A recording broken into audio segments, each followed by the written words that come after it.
ఇంట్లో 5గురు పిల్లలుంటే సందడి సందడిగా ఉంటుంది. ఈ 5గురు పిల్లల్లో ఎవరు ఎక్కువ అల్లరి చేసేవాళ్ళు?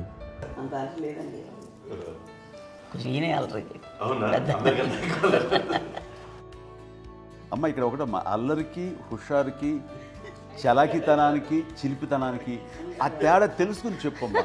అల్లరంటే ఇప్పుడు నా ఇమేజ్ ఏమైపోద్ది, అల్లరంటే అల్లరుడు అని, నేనేమో చాలా రావుడు మంచి బాలుడు అనేలాగా నా ఇమేజ్ ఇది. నేను అలాగే చెప్తుండేవాడిని. నా ఉద్దేశం అదే. నేనేమో అల్లరి నన్ను అంటే చలాకితనం అమ్మ అల్లరు అనుకునేది. లేదండి, ఎక్కువ హుషారు కానీ చాలా బాగుండేవాడు అబ్బాయి. ఇంట్లో పనులన్నీ మీకు సాయంగా ఉంటాయి? అవునండి, వాడే చేసేవాడు. అది ఇంట్లో ఎవరు ముట్టుకునేవాడు కాదు. మా నాగబాబు అస్సలు ముట్టుకునేవాడు కాదు. అన్నిటికీ నాకు ఆయన సహాయమే పాపం. నాన్న ఆయన ఉద్యోగం వెళ్ళిపోయారు. నేను పాక్కుంటూ అలాగా వెళుతూ వెళ్ళిపోయాను. నాకు తెలియదు. తర్వాత అమ్మ చెప్తుంటే నేరుగా మాత్రం కొన్ని కమ్మరకోలు ఉంది ఒక అది పెట్టి అది వెళ్ళి కూర్చోతా ఏడుస్తున్నాను రోడ్డు మీద. వెళ్ళేసరికి వాళ్ళు 3 years.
చెల్లెళ్ళకి ఇచ్చిన సలహా ఏంటి?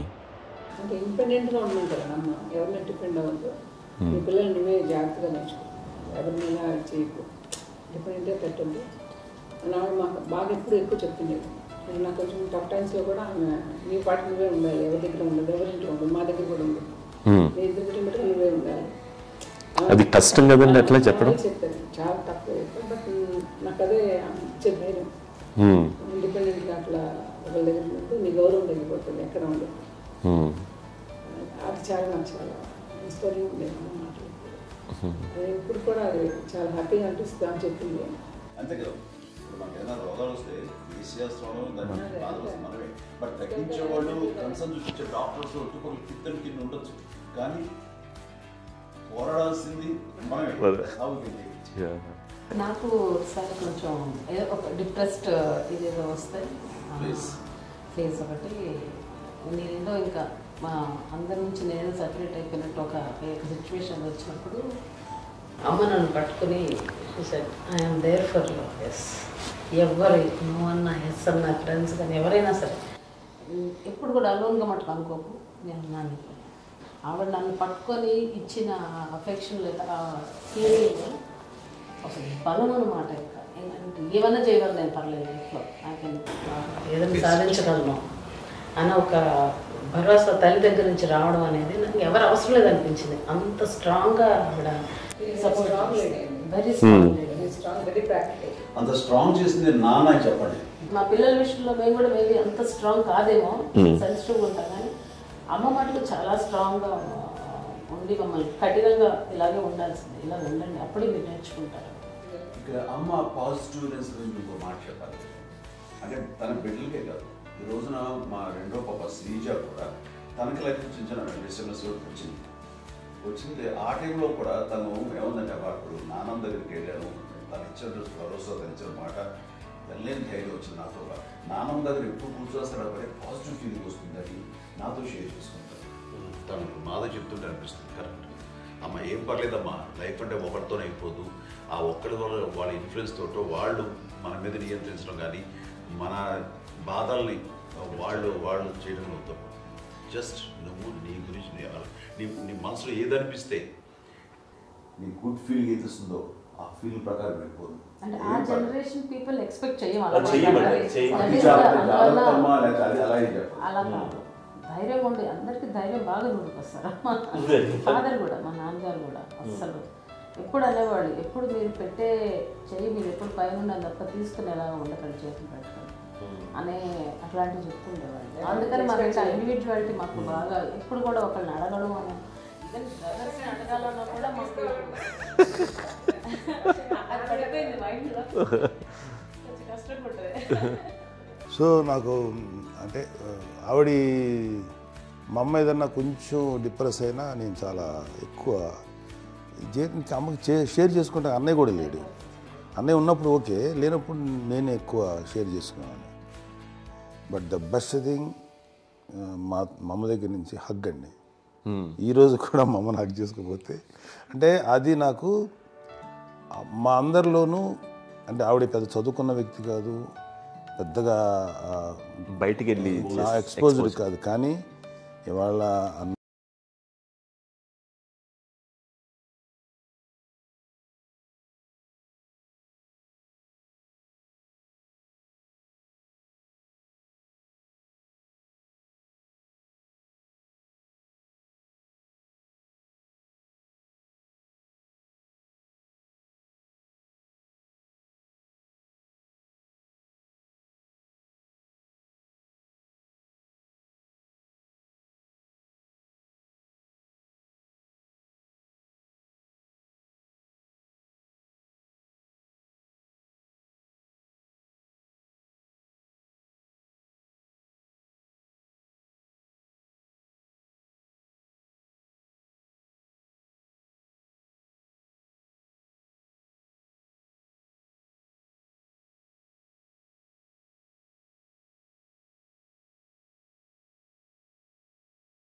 చెప్పాలంటే మీ అందరికీ ఆవిడ ఒక వైఫై లాంటిది. yes you can say that. yes ఇంకొక అడ్వైజ్ కట్టండి, అమ్మ విషయంలో నేను గొప్పగా ఫీల్ అయ్యేది, కానీ చాలామంది పెద్దలు రిటైర్ అయిపోయి విశ్రాంతి తీసుకుంటున్నటువంటి పెద్దలందరూ కూడా ఆచరించే విధంగా ఒక విషయాన్ని నేను గమనించాను. ఇప్పుడంటే నా దగ్గర ఉంటుంది కాబట్టి ఉన్నాను. అమ్మ విడిగా ఇంకొక ఇంట్లో ఉండేది, ఇన్ని సంవత్సరాలు నాన్నగారు దూరం దగ్గర నుంచి ఉండేది. 5 సంవత్సరాలు ఒంటరిగా ఉండి నన్ను బిడ్డలందరూ ఎవరు మానాన్ని వెళ్ళిపోయారు, నేను ఒంటరి అయిపోయాను అన్న ఫీలింగ్ అమ్మకు ఎప్పుడు ఉండేది కాదు. తర్వాత బిడ్డలు ఆయా వాళ్ళ టైం బట్టి వచ్చి చూసుకుంటూ సరిపోతుంది. అది వారమా, నెలక, 2 నెలక, అసలు ఒకసారి రాలేని పరిస్థితిలో ఉంటుంది 5-6 నెలల పాటు. ఇదే ఊళ్ళో ఉండి పక్క విధుల్లో ఉండి ఎవరి పనులు వాళ్ళు బిజీగా ఉండి, ఎవరి షూటింగ్ వాళ్ళు బిజీగా ఉండి, ఎవరి ప్రొఫెషన్లో వాళ్ళు బిజీగా ఉండి, ఎవరి ప్రొఫెషన్లో వాళ్ళు బిజీగా ఉండి, తన సంసారం తను బిజీగా ఉంటాను ఒకసారి అమ్మ ఏమీ ఫీల్ అయ్యేది కదా, ఏంటమ్మా రావట్లేదు, అసలు పట్టించుకోవట్లేదు ఏంటి అంటే అంతేలేమ్మా అని ఇలాంటి నిరసన మాటలు కానీ, ఈసరింపు మాటలు కానీ, లేకపోతే న్యూనతాభావం కానీ ఇలాంటివి ఎప్పుడు అమ్మకు లేవండి. వచ్చారు అబ్బాయి ఏం చేసి పెట్టడా చెప్పండి అంటూ చాలా పాజిటివ్ ఉండి ఇప్పటికీ కూడా తను సపరేట్ కిచెన్ మా ఇంట్లో ఎంతో ఉంటుంది వేరే కిచెన్. ఎందుకంటే అమ్మకి మోస్ట్ స్ట్రెస్ బస్టర్ వచ్చేసినా లేకపోతే ఏదో రిలీఫ్ ఏంటంటే తన కిచెన్లో కూర్చొని వండుకు వండి అందరికి పెట్టాం. ఇప్పటికీ కళ్యాణ్ బాబు అక్కడక్కడ తిరిగేసి ఎక్కడో చేసి నిరసనలు చేసి అన్ని రకాలు చేసి వస్తే అమ్మకి చాలా జాలి. ఆడేదో ఇంక మేము గుడ్లా కష్టపడుతున్నాం కానీ ఆడి ఎంటలో వెళ్ళేదో మీ టీవీలో వాటిలో అది ఎక్కువగా చూపించేసరికి వాడే కష్టపడతారు, మేము కష్టపడలేదు ఫీల్ అమ్మకి. అందులో వాడు రాగానే ఎలా వచ్చావా అని అమ్మ ఎక్కడ కళ్యాణ్ బాబు అంటే ముందు అమ్మను కానీ ఎక్కడ కళ్యాణ్ బాబు తను ఎక్కడ ఉంటాడు ఏముంటాడు తెలుసు. అది తెలిసిన ఎక్కడ తను వాడికి ఇష్టమైన బిర్యానీ అవి చేసి చక్కగా పంపించి అన్నీ చేస్తుంది. అట్లాగా బిడ్డలకి పెట్టడమే తప్ప బిడ్డల నుంచి ఈ వయసులో ఎక్స్పెక్ట్ చేయడం లేకపోగా కొంచెం పట్టించుకోవట్లేదు అనే ఒక న్యూనత భావనలోకి వెళ్ళిపోయి సైకలాజికల్ డిప్రెస్ అయ్యే మదర్ మొత్తం కాదు. ఆ రకంగా మాకందరికీ భరోసా. మేము కూడా పెద్ద అయినా బిడ్డలు వాళ్ళ ప్రవృత్తి ఉద్యోగరీత్యా వాళ్ళు వృత్తిరీత్యా వాళ్ళు దూరం అయిపోయి మనల్ని చాలా కమ్యూనికేషన్ గ్యాప్ వచ్చినా సరే బిడ్డలు నాకు దూరం అయిపోయి పట్టించుకోవట్లేదు. ఇలాగే చూసేవాళ్ళు వెళ్ళి ఎంత ఇదిగా వదిలేవాళ్ళు గురించి ఇప్పుడు ఏమైపోయాను అన్న ఇంత కొంచెం బాధపడలేదు వాళ్ళకి అంటూ నెగిటివ్ సైడ్ ఆలోచించే విధానం లేనే లేదు. అది మా అందరికి ఎంత కంఫర్టబుల్ అంటే అంత ఎంత కాదు. చూసుకోకపోతే మాధవ్ చూసుకుని మాధవ్ లేకపోతే నాగబాబు వెళ్తుంటాడు కడియడం వల్ల మా విజయం చూసుకుంటున్నది సరే నాకు కళ్యాణ్ బాబు తను చూసుకుంటుంటాడు. ఇలా ఎవరో కూడా వెళ్తూ ఉంటాం. అమ్మ మాత్రం అది వెరీ గుడ్ హెల్దీ. నేను చాలా మంది తల్లిదండ్రులు చూశాను, వాళ్ళు చాలా ఇబ్బంది పడుతూ ఉంటారు. పట్టించుకోవట్లేదు మేము అర్థం చేసుకోగలము కానీ వాళ్ళు వస్తే బాగుంటుంది కదా అనేది ఉంటుంది. ఫీల్ అవుతారు. అవును, అలాంటి ఫీలింగ్ ఏం లేదు. పైగా బిడ్డలు వస్తే వాళ్ళు ఏం చేసి పెట్టాలా అనే ఆలోచన. అది వెరీ హెల్దీ. చాలా మంది ఆచరించాల్సిన ఒక విషయం. చిన్నప్పుడు అన్ని ఆనందాలేనా, మర్చిపోలేని దుఃఖాలు కూడా ఏవైనా ఉన్నాయా? అమ్మ చెప్పాలంటే ఓపికకి, గృహిణిగా తన బాధ్యతలు నిర్వర్తించడానికి అండ్ అన్ని రకాలుగా టేకింగ్ కేర్, దీనికి ఒక మంచి ఉదాహరణ నేను చెప్పగలను. అది తలుచుకోవడం నాకు చాలా ఉద్యోగంగా ఉంటుంది, నాకు చాలా కంటితలు వచ్చేస్తుంది. అమ్మకి మేము 5 బిడ్డలు అండ్ పురిట్లోనూ 1 year పెరుగో 2.5 years పెరుగో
ఎక్కడికి వస్తారు హాస్పిటల్ ఈ మధ్యకాలంలో సరే అమ్మకి మోకాల ఆపరేషన్ జరిగింది.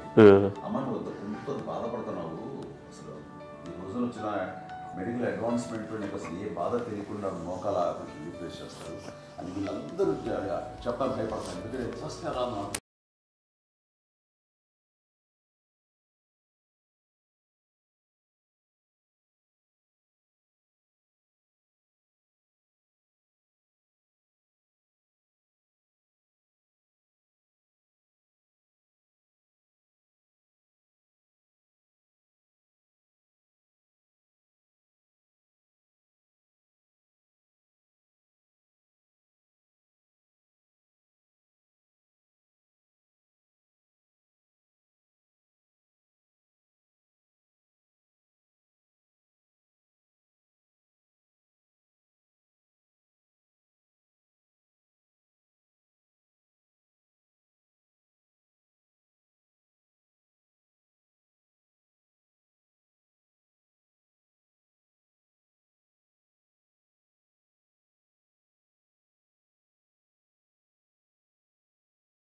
అది కూడా నువ్వే చేయనివ్వండి. ఆ కోపం వచ్చేది, కోపం వచ్చి ఒకడు కొట్టేవాడు, కొడితే కోపం వచ్చేది తప్ప నేను వెళ్ళేవాడిని కాదు.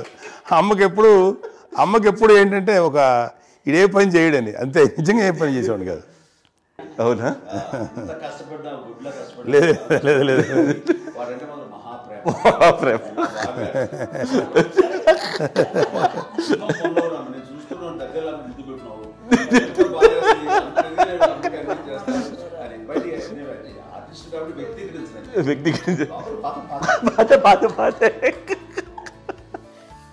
చిన్నది కాబట్టి చివరిది కాబట్టి తనంటే బుద్ధండి, నేను పెద్దోడు కాబట్టి నేను చదివి ఎక్కువ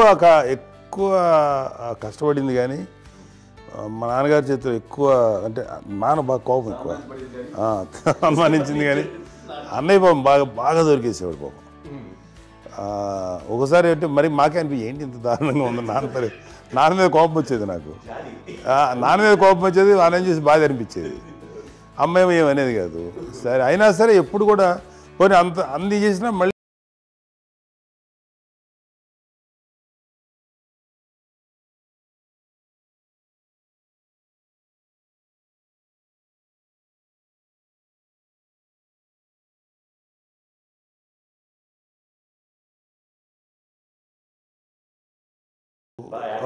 హైపర్ యాక్టివ్ ఉంటా. అన్నయ్య పుట్టడమే భయంకరమైన హైపర్ యాక్టివ్.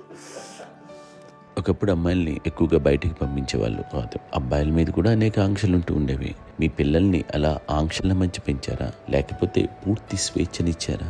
అంటే మాకు మా నాన్నగారు కానీ మా అమ్మగారు కానీ అండి మాకన్నా చాలా బ్రాడ్ మైండ్ ఉన్న వ్యక్తులండి. ఎందుకంటే పిల్లలు ఎక్కడన్నా బయటకు వెళ్తే ఇప్పుడు మేమైతే భయపడిపోతాం. మా విజయ్ కానీ మా చిన్న చెల్లి అన్నయ్య నేను అందరం కూడా ఇవాళ ఉన్న పరిస్థితిలో వాళ్ళు ఎప్పుడు భయపడేవాళ్ళు కాదండి. ఎక్కడికి వెళ్తాను నీళ్ళని ఇచ్చేవాళ్ళు, లేట్ అయినా అసలు ఏమనేవాళ్ళు కాదు. లేకపోతే ఏదైనా మోటార్ బైక్లు వేసుకున్నాం, లేకపోతే కారులో ఎట్లా పడితే ఎట్లయినా సరే ఏమనేవాళ్ళు కాదు. వాళ్ళు తెలియకుండానే మాకు ఒక ఫ్రీడమ్ ఇచ్చారండి. సో దట్ అదే ఆ ఫ్రీడంలో భాగమే అన్నయ్య కానీ ఇండస్ట్రీకి వెళ్ళాలంటే కూడా ఒక వ్యక్తి ఒక కొడుకు ఒక గొప్ప కెరీర్ని పర్సూ చేసుకుంటూ వెళ్తున్నప్పుడు నాన్నగాని అమ్మగాని ఓపెన్ మైండ్ తోటి అసలు నువ్వు వెళ్ళి నాన్న ఎంతకాలం వెళ్తావు నువ్వు ప్రయత్నించని చెప్పి అలా వదిలేశారండి.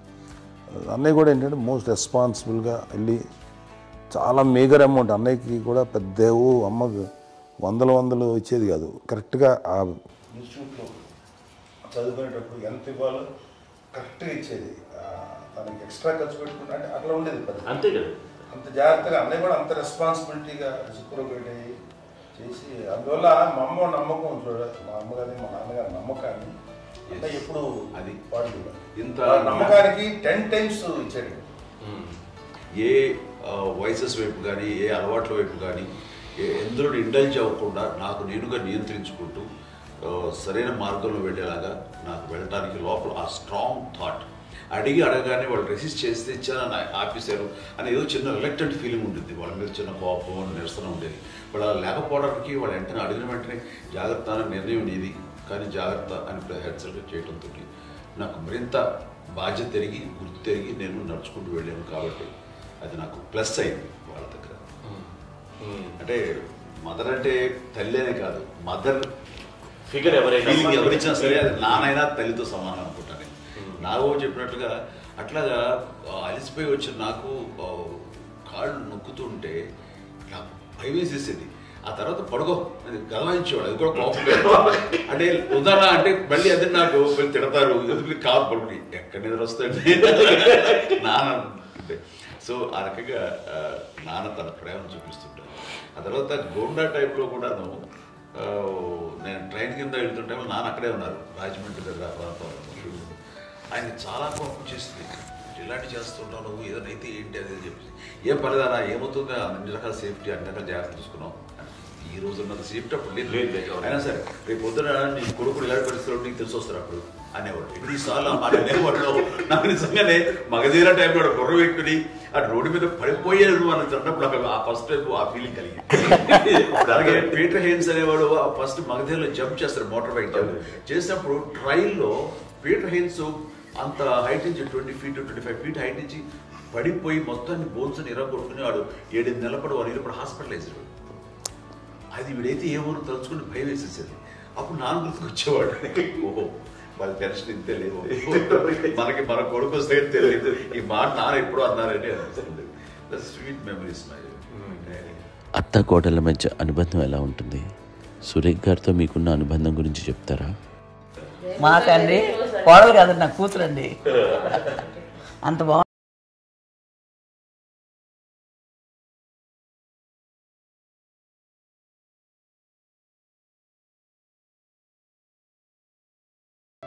మీది ఒక అందమైన ఉమ్మడి కుటుంబం, అందరూ కలిసి ఉంటారు.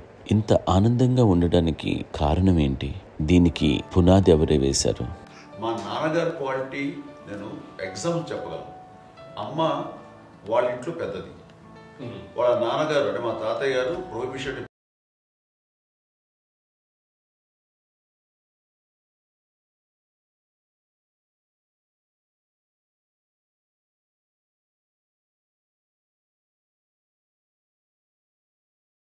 ఆయనకి అప్పటికి అమ్మ కాకుండా 4 బిడ్డలు. అమ్మ తర్వాత అబ్బాయి తర్వాత ముగ్గురు ఆడతారు. వాళ్ళు ఏంటంటే రాకరావడి నాగోప కంటే కూడా చిన్నవాడు. అది ఆ వయసు అంత చిన్నవాడు. అమ్మ మా పిన్నమ్మలు మాకంటే చిన్నవాడు. అలాంటి పిన్నమ్మల్ని ఆయన వీళ్ళ నాగ చనిపోయిన తర్వాత తన ఫ్యామిలీ అంతగా నాన్న పెంచారు. నాన్న కూడా అరాకురా శాలరీ మీద బతికేదే తప్ప కూడా కాదు. సో తనకు మిగిలిన దాంట్లో మళ్ళీ ఆ ఫ్యామిలీని చూసుకోవడం, మా అమ్మమ్మను చూసుకోవడం, వాళ్ళ మంచి చెడు చూసుకోవడం. వాళ్ళకు ఇల్లు మాత్రం ఉంది మొగల్తూరులో. ఆ ఇంట్లో వాళ్ళు అద్దెకు వస్తే ఆ కొంచెం డబ్బు నానిచ్చే డబ్బు, అక్కడ పొలం కొనిచ్చారు. ఆ పొలం మీద వచ్చే డబ్బుతోటి అంత బాగా చూసుకోవాలి తన ఫ్యామిలీ లాగా. కాబట్టి నాన్న ఫస్ట్ సూత్రధారి. అమ్మ కూడా ఫ్యామిలీ బాండింగ్ టుగెదర్నెస్ అనేది స్ట్రాంగ్గా ఉండటానికి నాన్న ఏర్పాటు చేసినటువంటి బీజం. అది అమ్మ కంటిన్యూ చేస్తుంది. మేము ఇవన్నీ చూసి మేము నేర్చుకుని మేము టుగెదర్ ఉంటాం. అందునే we are very rich in terms of emotional bonding. ఎవరికి ఏ కష్టం వచ్చినా, ఎవరికి ఏది ఇబ్బంది వచ్చినా సరే మొత్తం అందరం గురిపోతాం. ఏ లెవెల్గా వెళ్ళిపోయి మోర్ సపోర్ట్ చేస్తాం. అంటే వీ డోంట్ ఎక్స్పెక్ట్ ఇంకే అంతమంది ఏముంది ఒకరినొకరు భరోసా అది మా ఫ్యామిలీ మేము వెరీ స్ట్రాంగ్ అని చెప్పాలి. పెద్దవాడిని కాబట్టి అవకాశం నాకు వచ్చింది కాబట్టి అమ్మా ఇది ఎప్పుడు ఎవరు కొన్ని విషయాలు నాగబాబు సపోర్ట్గా ఉంటాడు, నాగబాబు ఉండి వాడు ఉంటాడు భరోసా. అలాగే ఆడపిల్లలు మీ అందరిలోనూ అమ్మని ఎవరు ఎక్కువ జాగ్రత్తగా చూసుకుంటారు? ఎందుకంటే ఎగ్జాక్ట్లీ మేము కూడా గమనించలేని సున్నితమైనటువంటి ఇష్యూస్ లైక్ హెల్త్ విషయం కానీ అమ్మ మూడు కానీ అన్నయ్య ఎంత క్యాజువల్ ఎంత బిజీ ఉన్నా ఒక అమ్మాయి ఉంటుంది. అలాగే చాలా చిన్న చిన్న విషయాలు కూడా చాలా మెడికల్ ఇంట్రెస్ట్. అందుకని మాకు అన్నయ్య ఉన్నాడు, అన్నయ్య దగ్గర ఉన్న అమ్మ అంటే ఇంకా ఎక్కువ రిలాక్స్ అయ్యాను. అన్న దగ్గరికి వచ్చాక మేము అందరం చాలా కంఫర్ట్ అయిపోయాం. ఎప్పుడు ఎవరు కొన్ని విషయాలు నాగబాబు సపోర్ట్గా ఉంటాడు, నాగబాబు ఉండి వాడు ఉంటాడు భరోసా. అలాగే ఆడపిల్లలు ఇట్లా ఒకరినొకరు కాంప్లిమెంటింగ్ టు ఈచ్ అదర్ అండి. అవి ఒక్కరు కాదండి, అది వాళ్ళ అమ్మాయి చూపించే ప్రేమగా నేను చెప్పగలను. కానీ బట్ దీని అందులో సూత్రధారి నాన్న తర్వాత అది అమ్మ మెయింటైన్ చేస్తుంది.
ఒకళ్ళు భరోసాగా ఉండేవాళ్ళు అంటే అందరూ కలిసి సపోర్ట్గా ఇది చేయడం. పెద్దనాన్నగారి పిల్లలు కూడా ఆయన చూసేవారు. మా నాన్నగారు అన్నయ్య నాన్నగారు వాళ్ళ బిడ్డలు కూడా వాళ్ళ ఇక్కడే బిడ్డలు ఉన్నారు. నేనే పెళ్లి చేశాను. వాళ్ళు కూడా అమ్మాయి వాళ్ళ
ఉంటుంది. మా చెల్లెలు కూడా వస్తే నేను అనుకోవట్లేదు, సూర్య కూడా ఉంటుందని నేను అనుకోవట్లేదు. అలాంటి గొప్పగా ఇది. అండ్ ఆ రకంగా షీఈ్ వెరీ చాలా గొప్ప జన్మ. అమ్మకి చిన్న మానసికంగా చిన్న ఏదో ఒక డిప్రెషన్ అది వచ్చింది. ఏదో నాన్న గుర్తుకొచ్చో, నాన్న లేరనో, లేకపోతే వాళ్ళ అమ్మగారు కూడా అదే టైం చనిపోయారనో, తన దగ్గర ఉంటారు. ఏదో ఉన్నప్పుడు మేము అందరం సపోర్ట్గా ఉండి మా కొన్నాళ్ళు నా దగ్గర ఉందిగా అని చెప్పేసి అప్పట్లో అమ్మ వేరేగా ఉంది. ఉన్నప్పుడు ఒకటే మాట అమ్మ, నీలాంటి గర్భం అంటే అంజనమదే గర్భం అని బయట ఎన్నోసార్లు నా ఫ్రెండ్స్ కానివ్వండి, బయట కానివ్వండి, కొన్ని సందర్భాల్లో మీటింగ్లో కానివ్వండి, స్పీచెస్లో కానీ అన్నవాళ్ళు ఎంతోమంది అన్నారు. వాళ్ళు ఆ మాట అంటే రీజన్ తెలుసా నీకు? కోటాల్లో ఎంతమంది తల్లులకు నీకు వచ్చిన అదృష్టం, నీకు లభించినటువంటి గౌరవం ఎవరు లభిస్తున్నాం? బిడ్డలు ఎంతోమంది చేత కొనియాడబడుతున్నారు, ఎంతోమందికి సహాయపడుతూ ఆ రకంగా వాళ్ళందరి యొక్క ఆశీస్సులు పొందుతున్నారు. కానీ ఎంతోమందికి నిరంతరం హెల్ప్ చేస్తూ వాళ్ళ ఇది చూసుకుంటున్నారు. అవి ఆ భగవంతుడు మీరు చేస్తున్న పూజలో ఉన్న ఆ భగవంతుడు మన నెక్స్ట్ తరాలకు కూడా మనకి ఇలాంటిది వారసత్వంగా ఇస్తూ అదే రకంగా కొనసాగించేలాగా మాకు అదృష్టం ఇచ్చారు. ఇంతమంది ఎవరు నీ నుంచి వచ్చిన వాళ్ళే, నీకు ఇది ఎంత గొప్ప గర్భం, ఎంత గొప్ప జన్మ అనేది. అలాంటిది నువ్వు ఇలా అవన్నీ హై లెవెల్లో ఉండాలి నీ ఫీలింగ్స్గా నువ్వు కానీ. అంతే నువ్వు ఇలాగా కుంగిపోవడం ఏంటమ్మా చెప్పినప్పుడు ఇది నీది కాదు, నాది కాదు, నువ్వు నమ్ముకున్న భగవంతుడు నీకు ఇచ్చింది అనుకుంటావు కదా. నువ్వు ఆ భగవంతుడి కృతజ్ఞత తీర్చుకునేలాగా ప్రతిరోజు ఆయన ధ్యానించు, ఆయన పూజలో ఉండు, నీకు ఆయనే ధైర్యం ఇస్తాడు. అంతేగాని నువ్వు నెగిటివ్ సైడ్ ఆలోచించమ్మా. మా అందరికీ పాజిటివ్నెస్ ప్రివైల్ చేసిన దానివి, ఇచ్చిన దానివి, అందించిన దానివి. అలాంటి నువ్వు నెగిటివ్ వైపు వెళ్ళిపోకూడదు అంటే అంతే. మళ్ళీ అటుపక్క ఎప్పుడు గెలలేదు. ఆంజనేయ స్వామి భక్తి ఆయనలో ప్రవేశపెట్టి చెప్పాలడానికి నేను నన్ను దేవుడు ఇంట్లో నేనే ఇంటర్వ్యూస్ చేశాను. నానంత ప్రగాఢంగా నమ్మి ఆయన దానివల్ల లబ్ధి పొందారు. ఆయన అందులో మమ్మల్ని మించిపోయే స్టేజ్కి వెళ్ళిపోయారు. ఆయనతోటి ఆంజనేయ స్వామితో ఇంటరాక్ట్ అవుతూ అట్లా ఆయన నమ్ముకుంటుంది. ఆయన నానంటారు అంతా నా గురువు, నా పెద్ద కొడుకు పెద్దోడే.